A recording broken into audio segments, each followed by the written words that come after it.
తన వైఫ్ ఆన్‌లైన్‌లో ఎవరితోనో చాట్ చేస్తుందని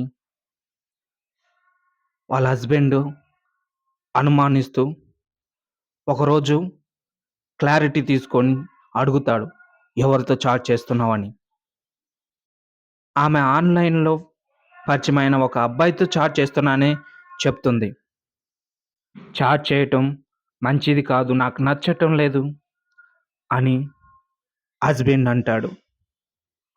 సరే మానుకుంటాను మాట్లాడటం, చాట్ చేయటం అని చెప్తుంది వైఫ్. కానీ చాట్ చేస్తూనే ఉంటుంది.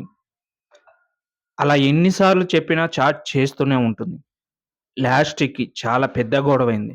అప్పుడు మాట విని బ్లాక్ చేసి చాట్ చేయటం ఆపేసింది. కొన్ని రోజుల తర్వాత హస్బెండ్ వేరే ఆమెతో చాట్ చేయటం మొదలుపెట్టాడు. ఏమీ లేదు. అయినా చాట్ చేస్తున్నాడు. భార్యకేమో అనుమానం కలుగుతుంది.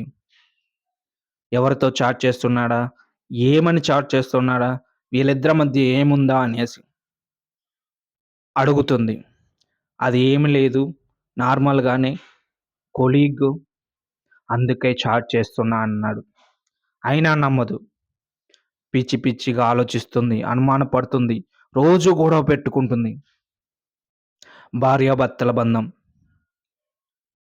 ఏ బంధంలో అయినా మూడో మనిషి వస్తే గొడవలు అవుతాయో లేదో తెలీదు కానీ భార్య మర్ భార్యాభర్తల మధ్య చిన్న గాలి తూరినా అది గొడవకి కారణం తీస్తుంది. ఎవరి వల్లో మీ కాపురంలో గొడవల పడొద్దు. ప్రేమైనా, అలకైనా, భయమైనా, ఇంకేదైనా మీరిద్దరే పంచుకోవాలి. మీరిద్దరే సాల్వ్ చేసుకోవాలి. ఎవరికో చెప్పేసి, ఇంకెవరినో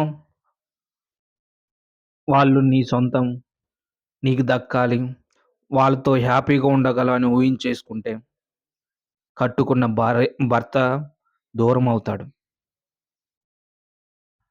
భర్త చూసుకున్నంత విధిగా ఎవ్వడు చూసుకోడు. ఎవడి లైఫ్‌లోకైనా నువ్వు ఒక ఆట బొమ్మలాగే ఉంటావు కానీ, రోజు ఉండే దేవతలాగా ఉండలేవు. నిన్ను ఆడుకొని వదిలేస్తారు. కానీ నీ భర్త లైఫ్‌లో నువ్వు రోజు పూజించే దేవతలా ఉంటావు. అలాంటి భర్తని నువ్వు గుర్తించాలి.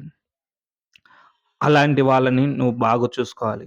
ఎవరి కోసమో నువ్వు ఎదురు చూడకూడదు.